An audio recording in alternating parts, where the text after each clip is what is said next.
The Rose Prince. A long, long time ago, so long ago that if one tries to think ever so far back, it is farther than that again, King Mago reigned in the country under the sunset.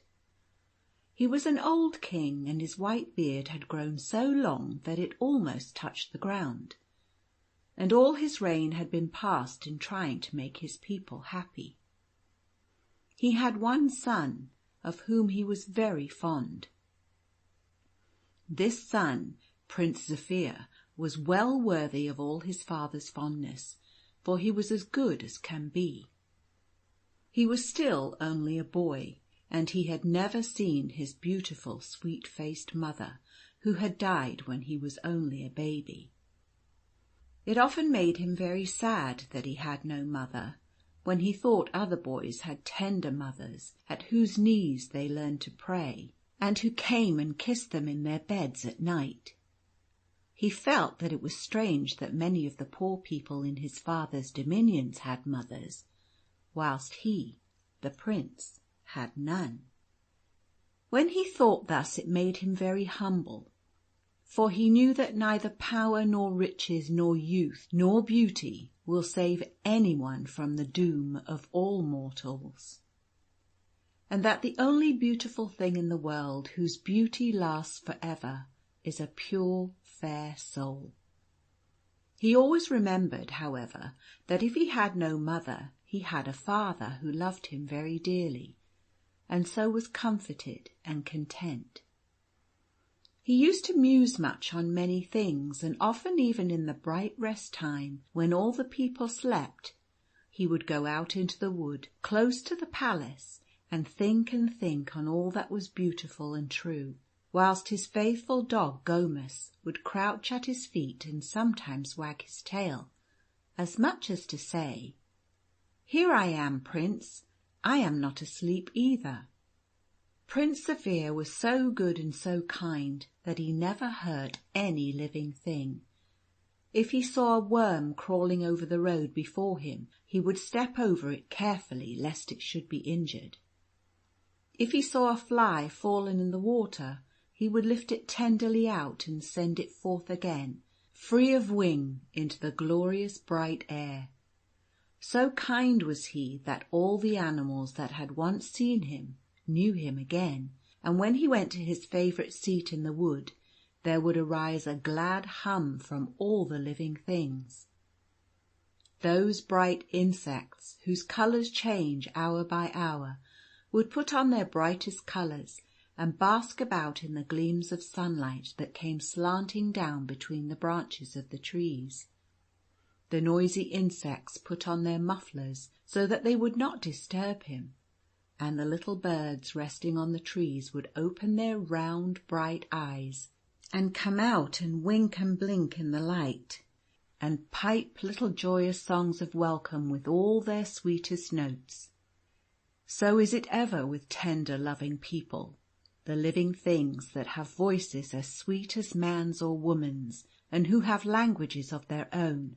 Although we cannot understand them, all talk to them in joyous notes and bid them welcome in their own pretty ways. King Mago was proud of his brave, good, handsome boy, and liked him to dress beautifully, and all the people loved to see his bright face and his gay clothing. The king made the great merchants search far and near till they got the largest and finest feather that had ever been seen. This feather he had put in the front of a beautiful cap, the colour of a ruby, and fastened with a brooch made of a great diamond.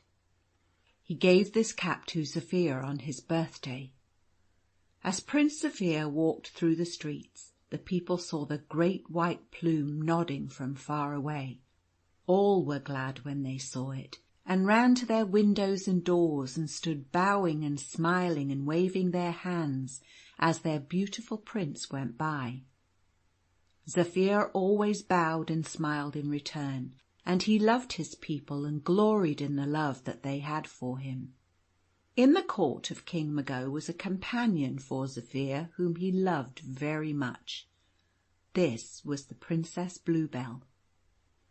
She was the daughter of another king who had been wrongly deprived of his dominion by a cruel and treacherous enemy, and who had come to King Mago to ask for help, and had died in his court after living there for many, many years. But King Mago had taken his little orphan daughter and had brought her up as his own child. A great vengeance had come upon the wicked usurper. The giants had come upon all his dominions, and had slain him and all his family, and had killed all the people in the land, and had even destroyed all the animals, except those wild ones that were like the giants themselves. Then the houses began to tumble down from age and decay, and the beautiful gardens to become wild and neglected. And so after many long years the giants grew tired and went back to their home in the wilderness. The country that Princess Bluebell owned was such a vast desolation that no one going into it would know that people had ever dwelt there. Princess Bluebell was very young and very, very beautiful. She, like Prince Zephyr, had never known a mother's love, for her mother too had died whilst she was young. She loved King Mago very much, but she loved Prince Zephyr more than all the rest of the world. They had always been companions, and there was not a thought of his heart that she did not know almost before it came there. Prince Zephyr loved her too, more dearly than words can tell, and for her sake he would have done anything, no matter how full of danger. He hoped when he was a man and she a woman that she would marry him, and that they would help King Mago to rule his kingdom justly and wisely, and that there would be no pain or want in the whole country, if they could help it. King Mago had 2 little thrones made, and when he sat in state on his great throne, the 2 children sat one on each side of him and learned how to be king and queen. Princess Bluebell had a robe of ermine like a queen's, and a little sceptre and a little crown, and Prince Zephyr had a sword as bright as a flash of lightning, and it hung in a golden scabbard. Behind the king's throne the courtiers used to gather, and there were many of these who were great and good, and there were others who were only vain and self-seeking. There was Flosbos, the Prime Minister, an old man with a long beard like white silk, and he carried a white wand with a gold ring on it. There was Janissar, the captain of the guard, with fierce mustachios and a suit of heavy armour. Then there was Tufto, an old courtier, a silly old man who did nothing but hang about the great nobles and pay them deference, and every one, high and low, despised him much. He was fat and had no hair on all his face or head, not even eyebrows, and he looked, oh, so funny, with his big bald head quite white and smooth. There was Sartorius, a foolish young courtier, who thought that dress was the most important thing in the world, and who accordingly dressed in the finest clothes he could possibly get.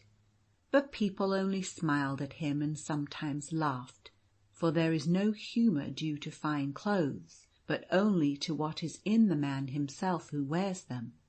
Sartorius always tried to push himself into the front place everywhere in order to show off his fine clothes, and he thought that because the other courtiers did not try to push him aside in the same way, they acknowledged his right to be first. It was not so, however. They only despised him and would not do what he did.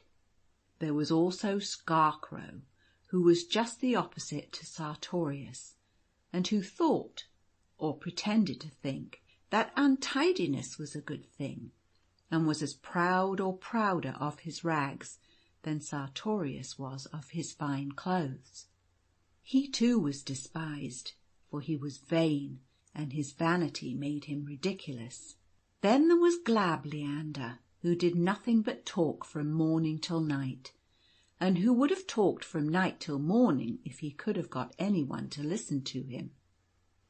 He too was laughed at, for people cannot always talk sense if they talk much.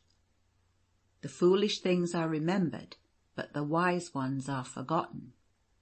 And so these talkers of too many things come to be considered foolish. But no one must think that all the court of the good King Mago were like these people. No, there were many, many good and great and noble and brave men. But such is life in every country, even the country under the sunset, that there are fools as well as wise men, and cowards as well as brave men, and mean men as well as good men. Children who wish to become good and great men, or good and noble women, should try to know well all the people whom they meet. Thus they will find that there is no one who has not much of good, and when they see some great folly, or some meanness, or some cowardice, or some fault or weakness in another person, they should examine themselves carefully. Then they will see that perhaps they too have some of the same fault in themselves, although perhaps it does not come out in the same way, and then they must try to conquer that fault. So they will become more and more good as they grow up, and others will examine them, and when these find they have not the faults, they will love and honour them. Well, one day King Mago sat on his throne in his robes and his crown, and holding his sceptre in his hand. At his right hand sat Princess Bluebell, with her robe and crown and sceptre, and with her little dog Smig beside her. This dog was a great favourite.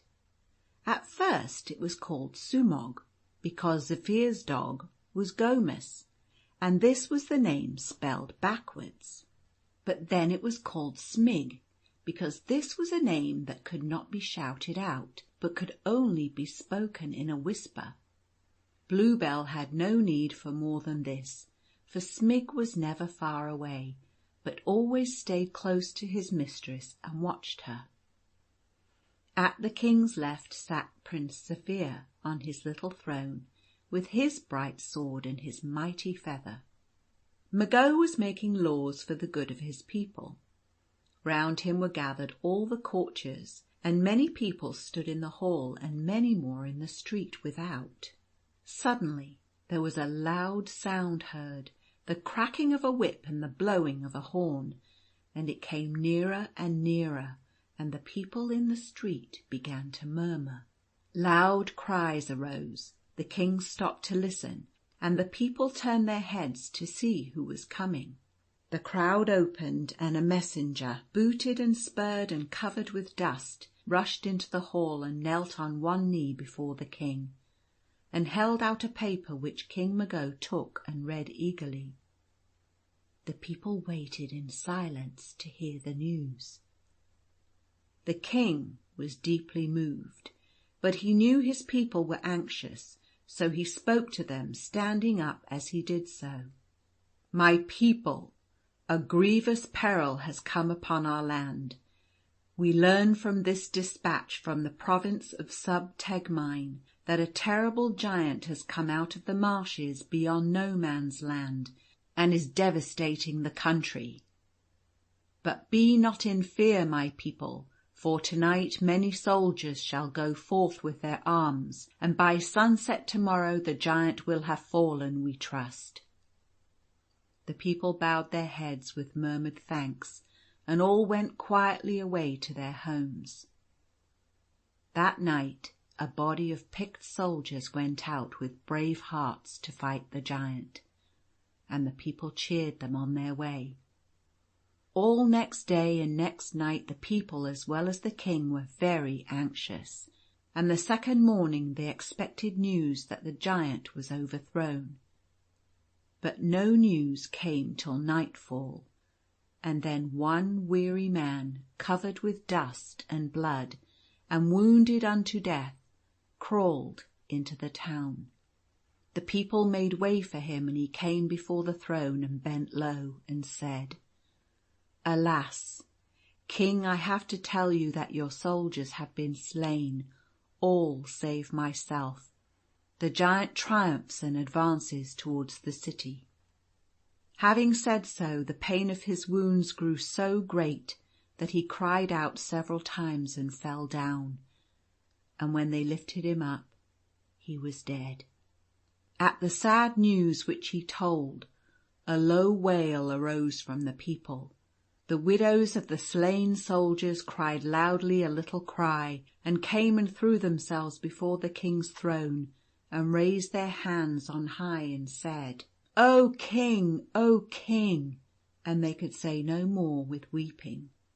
Then the king's heart was very, very sore, and he tried to comfort them, but his best comfort was in his tears, for the tears of friends helped to make trouble light, and he spoke to the people and said, "Alas, our soldiers were too few. Tonight we will send an army, and perchance the giant will fall." That night a gallant army with many great engines of war, and with flags flying and bands playing, went forth against the giant. At the head of the army rode Janissar the captain, with his armour of steel inlaid with gold shining in the glow of the sunset. The scarlet and white trappings of his great black charger looked splendid. At his side, for some distance on his way, rode Prince Zephyr on his white palfrey. The people all gathered to wish the army success on their departure, and a lot of foolish people who believed in luck threw old shoes after them. One of these shoes struck Sartorius, who was as usual pushing into the front to show himself off, and blackened his eye, and the black of the shoe came off on his new dress and spoiled it. Another shoe, a heavy one with an iron heel, struck Tufto, who was talking to Janissar, on the top of his bald head, and cut it, and then all the people laughed. Just fancy how a man is despised when people laugh when he is hurt. Old Tufto danced about and got quite angry, and then the people laughed all the more, for nothing is funnier than when a person is so angry that he loses all self-control. All the people cheered as the army went off. Even the poor widows of the slain soldiers cheered, and the men going away looked at them and resolved that they would conquer or die, like brave soldiers doing their duty. Princess Bluebell went with King Mago to the top of the tower of the palace, and together they watched the soldiers as they marched away. The king went in soon, but Bluebell stayed on, looking at the helmets glittering and flashing in the sunset, till the sun sank down over the horizon. Just then Prince Zephyr, who had returned, joined her. Then in the twilight on the top of the tower, with many thousand eager, anxious hearts beating in the city below them, and with the beautiful sky overhead, the two children knelt down and prayed for the success of the army on the morrow. There was no sleep in the city that night. Next day the people were filled with anxiety, and as the day wore on and there was no news, they grew more anxious still. Towards the evening they heard the sound of a great tumult far away. They knew that a battle was on, and so they waited and waited for news. They did not go to bed that night at all, but all through the city watchfires were lighted, and everyone stayed awake waiting for the news. But no news came. Then the fear became so great that the faces of men and women grew as white as snow, and their hearts as cold. For a long, long time they were silent, for no man dared to speak. At last one of the widows of the slain soldiers rose up and said, "I shall arise and go down to the battlefield and see how fares it there, and shall bring back the news to quiet your poor beating hearts." Then many men rose and said, "No, it must not be. We shall go. It were shame to our city if a woman went where men could not. We shall go." But she answered them with a sad smile, "Alas, I have no fear of death since my brave husband was killed. I do not wish to live. You must defend the city. I shall go." Straightway she walked out of the city in the chill grey dawn towards the battlefield. As she moved away and faded in the distance, she seemed to the anxious people like a phantom of hope passing away from them. The sun rose and grew bright in the heavens till the rest time came, but men heeded it not, watching and waiting ever. Presently they saw afar off the figure of a woman running. They ran to meet her and found it was the widow. She came amongst them and cried, "Woe, woe, alas, for our army is scattered. Our mighty ones are fallen in the pride of their strength. The giant triumphs, and I fear me all is lost."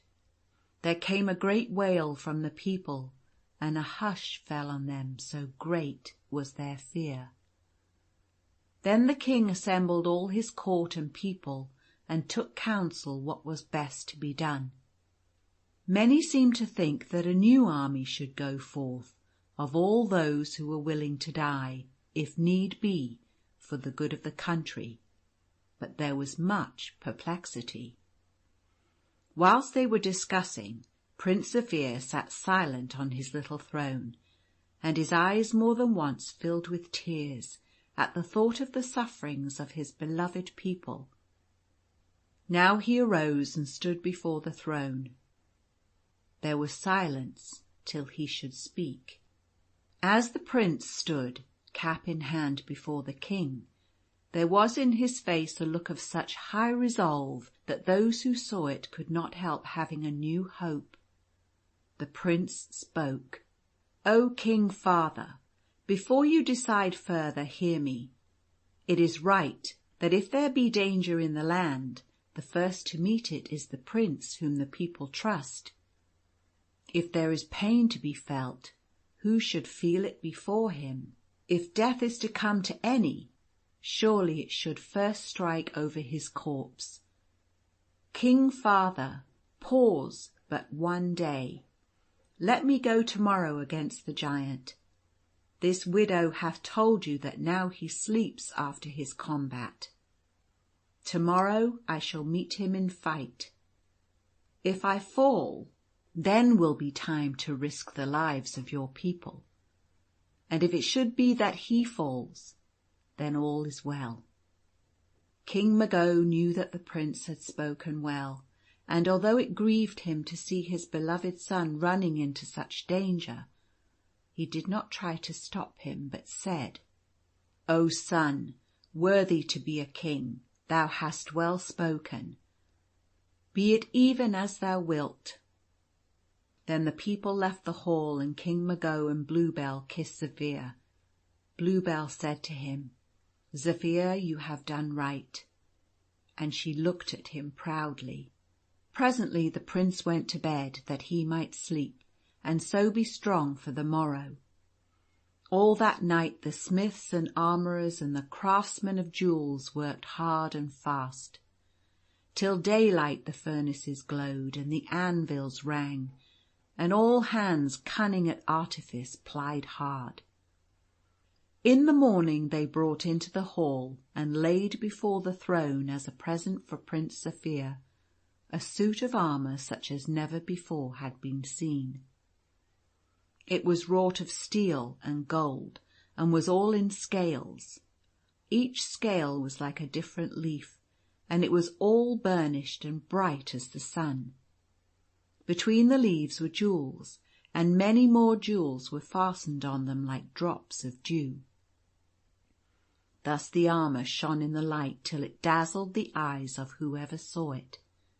For the cunning armourers meant that when the prince fought, his enemy might be half blinded with the glare and so miss his blows. The helmet was like to a flower, and the prince's crest was wrought upon it, and the feather and the big diamond in his cap were fastened in front.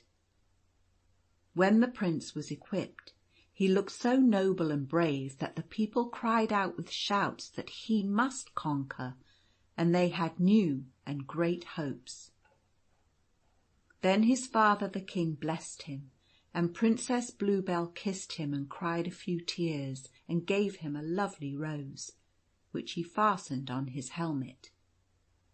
Amid shouting of the people, Prince Zephyr went out to fight the giant.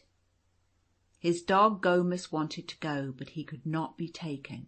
So Gomus was shut up and howled, for he knew that his dear master was in danger and wanted to be with him. When Prince Zephyr was gone, Princess Bluebell went to the top of the tower and looked after him till he got so far away that she could no longer see the flashing of his beautiful armour in the sunlight.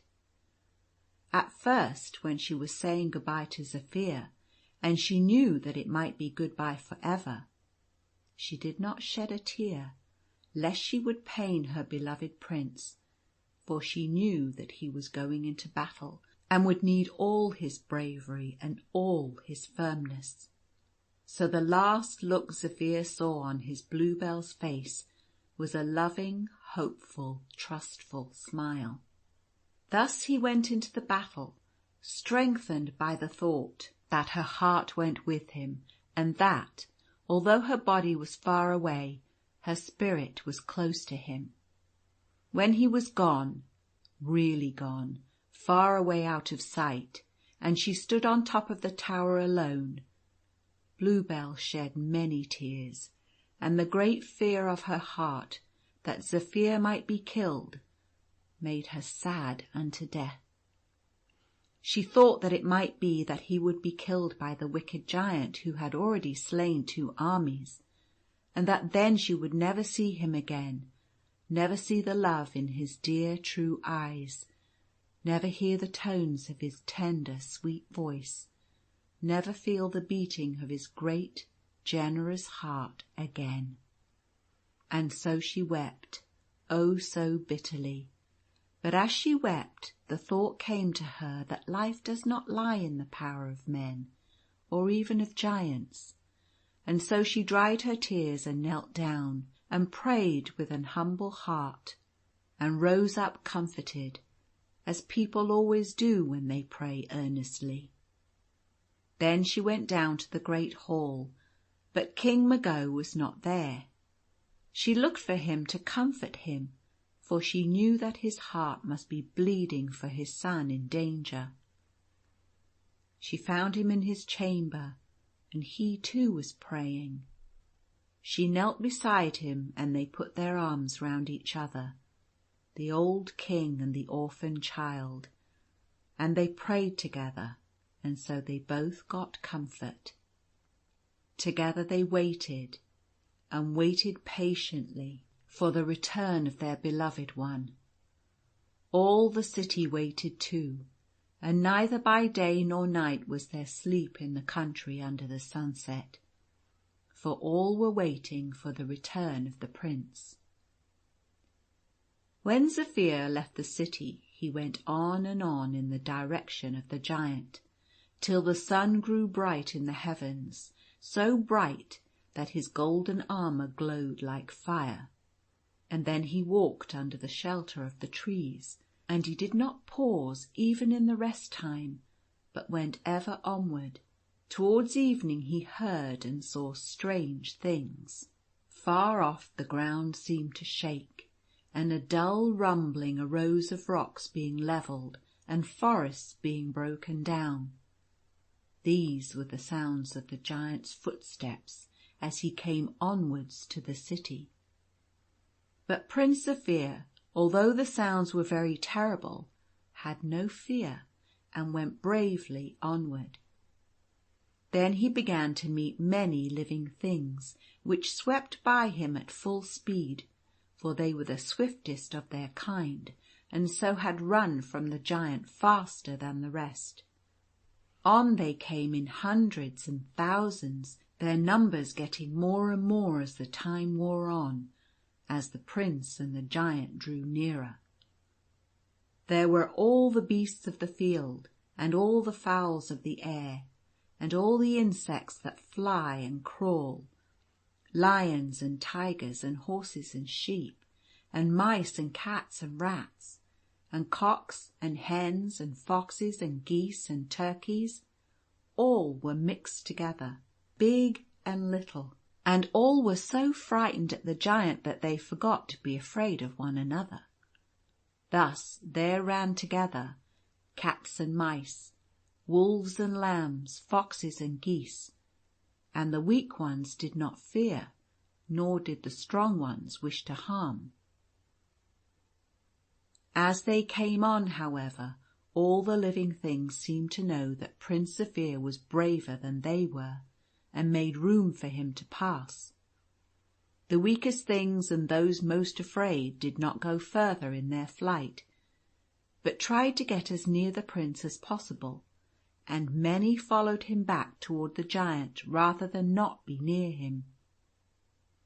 Further on, in a little while, he met all the old animals that could not come so fast as the rest, and all the poor wounded living things, and all those that were slow of pace.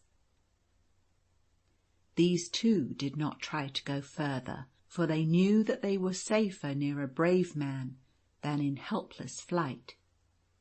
Then Prince Zephyr saw something, still far off, that looked like a mighty mountain. It was moving towards him, and his heart beat high, partly with the thought of his coming battle, and partly with hope. The giant came closer and closer. His footsteps crushed the rocks, and with his mighty club he swept the forest from his path. The living things behind Prince Zephyr quailed with fear and hid their faces in the dust. Some animals, like some foolish people, think that if they do not see anything that they do not want to see, that therefore it ceases to exist. It is very silly of them. Then as the giant drew near, Prince Zephyr felt that the hour of battle had come. When he was face to face with a foe more mighty than aught he had ever seen, Zephyr felt as he never felt before. It was not that he was afraid of the giant, for he felt so brave that, for the good of his people, he could gladly have died then the most painful death. It was that he realized how small a thing he was in the great world. He saw more clearly than he had ever seen that he was only a speck, a mere atom in the great living world, and in one moment he knew that if the victory came to him, it was not because his arm was strong or his heart brave, but that because it was willed by the one that rules the universe. Then in his humility, Prince Zephyr prayed for strength. He doffed his splendid armour, which shone like a sun on earth. He took off the splendid helmet, and he laid by the flashing sword, and they lay in a lifeless heap beside him. It was a fair sight, that young boy kneeling by the discarded armour. The glittering heap lay all beautiful, glowing in the bright sunset with millions of coloured flashes, till it looked even unto a living thing. Yet it was sad and poor and pitiful beside the boy. There he knelt, praying humbly with his deep, earnest eyes lit by the truth and trust that lay in his clean heart and pure soul.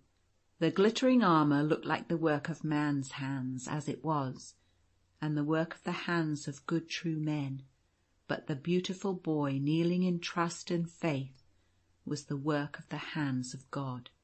As he prayed, Prince Zephyr saw all his life in the past, from the day he could first remember till even then as he was, face to face with the giant.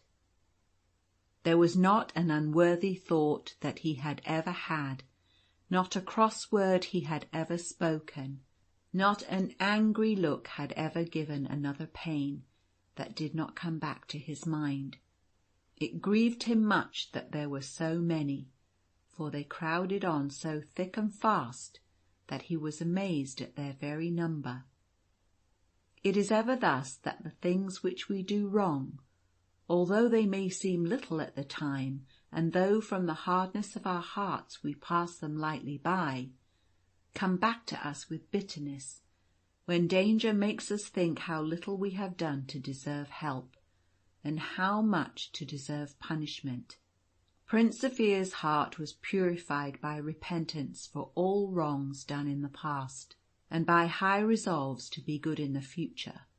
And when his humble prayer was finished, he rose up, and he felt in his arms a strength that he wot not of. He knew that it was not his own strength, that he was the humble instrument of saving his beloved people, and in his heart he was very thankful. The giant saw presently the glitter of the golden armour, and knew that another enemy had come anigh him. He gave a great roar of rage and anger that sounded like the echo of a thunderclap. On the distant hills it echoed, and it rolled through the far-off valleys, and sunk into mutterings and low growlings as of wild beasts in the caves and the mountain fastnesses. With such sound the giant ever began his fighting, that so he might terrify his enemies. But the brave heart of the prince shook not with fear. He became braver than ever as he heard the sound, for he knew that there was more need for courage, lest his people, and even the king his father, and Bluebell, should fall into the power of the giant. Whilst amongst the rocks and forests the footsteps of the giant crashed, and whilst there uprose around his feet the dust of the desolation which he made, Prince Zephyr gathered from the brook some round pebbles. He fitted one in the sling which he carried. As he lifted his arm to whirl the sling round his head, the giant saw him and laughed, and pointed in scorn at him with his great hands, which were more savage than tigers' claws. The laugh which the giant thundered forth was so terrible, so harsh and grim and dreadful, that the living things that had raised their timid eyes to watch the fray buried their heads in the dust again and quaked with fear. But even as he laughed his enemy to scorn, the giant's doom was spoken. Round Prince Zephyr's head swung the sling, and the whistling pebble flew. It struck the giant fair in the temple, and even with the scornful laughter on his lips, and with his outstretched hand pointing in derision, he fell prone. As he fell he gave a single cry, but a cry so loud that it rolled away over the hills and valleys like a peal of thunder. At the sound the living things cowered again and sagged with fear. Afar off the people in the city heard the mighty sound, but they knew not what it meant. As the giant's great body fell prone, the earth trembled with the shock for many a mile around, and as his great club dropped from his hand, it laid many tall trees of the forest low. Then Prince Zephyr fell on his knees and prayed with fervent thankfulness for his victory. Quickly he arose, and as he knew of the bitter anxiety of the king and people, he never stopped to gather up his armour, but fled fast to the city to bring the joyful tidings. The night had now fallen and the way was dark, but Prince Zephyr had trust, and he went onward into the darkness with a brave and hopeful heart. Soon the living things that were noble came around him in their gratitude, and all they that could followed him closely. Many noble animals there were, lions and tigers and bears, as well as tamer beasts, and their great fiery eyes seemed like lamps and helped him on his way. However, as they drew near to the city, the wild animals began to stop, for though they trusted Zephyr, they feared other men. They growled a low growl of regret and stopped, and Prince Zephyr went on alone. All night long the city had been awake. In the court King Mago and Princess Bluebell waited and watched together hand in hand. The people in the street sat around their watch fires, and they only dared to talk in whispers, so the long night wore away. At last the eastern sky began to pale, and then a streak of red fire shot up over the horizon, and the sun rose in his glory, and it was day. The people, when they saw the light and heard the fresh singing of the birds, had hope, and they looked anxiously for the coming of the prince. Neither King Mago nor Princess Bluebell dared to go aloft to the tower, but waited patiently in the hall, and their faces were pale as death. The watchmen of the city and those who joined them looked down the long roadway, expecting ever and anon to see Prince Zephyr's golden armour shining in the bright morning light, and his great white plume that they knew so well nodding in the breeze. They knew that they could see it afar off, and so they only glanced now and again into the distance.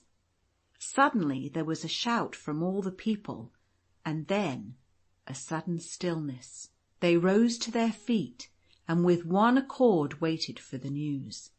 For, oh joy!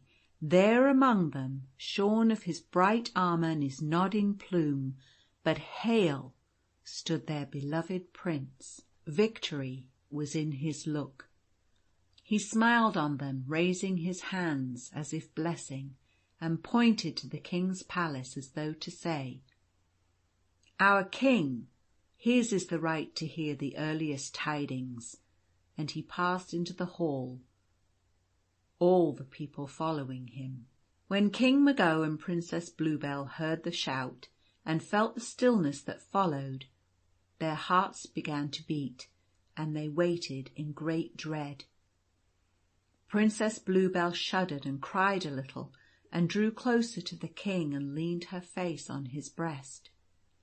As she leaned with her face hidden, she felt the king start. She looked up quickly, and there, oh joy of joys, was her own beloved Zephyr entering the hall, with all the people following him. The king stepped down from his throne and took him in his arms and kissed him, and Bluebell too put her arms round him and kissed him on the mouth. Prince Zephyr spoke and said, "O king, my father, and O people, God has been good to us, and his arm has given us the victory. Lo, the giant has fallen in the pride of his strength." Then such a shout went up from the people that the roof rang again, and the noise went out over the city on the wings of the wind. The glad multitude shouted again and again, till the sound rolled in waves over the whole dominion, and under the sunset that hour there was naught but joy. The king called Zephyr his brave son, and Princess Bluebell kissed him again and called him her hero. At that very time, far away in the forest, the giant lay fallen in the pride of his strength, the foulest thing in all the land, and over his dead body ran the foxes and the stoats. The snakes crawled around his body, and thither too crept all the meaner living things that had fled from him when he lived. From afar off gathered the vultures for their prey. Close to the slain giant, shining in the light, lay the golden armour. The great white plume rose from the helmet, and even now nodded in the breeze.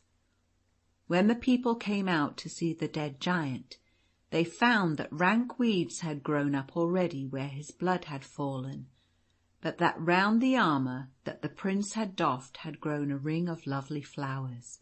Fairest of all was a rose tree in bloom, for the rose that Princess Bluebell had given him had taken root, and had blossomed afresh and made a crown of living roses round the helmet, and lay against the stem of the plume. Then the people took reverently home the golden armour, but Prince Zephyr said that not such armour, but a true heart was the best protection, and that he would not dare to put it on again. So they hung it up in the cathedral amongst the grand old flags and the helmets of the old knights, as a memorial of the victory over the giant. Prince Zephyr took from the helmet the feather that the king his father had given him of old, and he wore it again in his cap. The rose that had blossomed was planted in the centre of the palace garden, and it grew so great that many people could sit under it and be sheltered from the sun by its wealth of flowers. When Prince Zephyr's birthday came, the people had made in secret a great preparation. When he rose in the morning to go to the cathedral, the whole people had assembled and aligned the way on every side. Each person, old and young, held one rose. Those who had many roses brought them for those who had none, and each person had only one, that all might be equal in the sight of the prince whom they loved. They had taken off all the thorns from the stems that the prince's feet might not be hurt. As he passed they threw their roses in the way, till all the long street was a mass of flowers. As the prince went by, they stooped and gathered up the roses that his feet had touched, and they treasured them very dearly. At each birthday of the prince they did the same for all their lives long.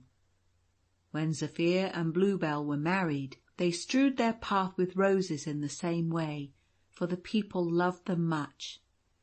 Long and happily lived the Rose Prince, for so they called him, and his beautiful wife, Princess Bluebell. When in the fullness of time King Mago died, as all men must, they ruled as king and queen. They ruled well and unselfishly, ever denying themselves and striving to make others good and happy. They were blessed with peace. End of section 2.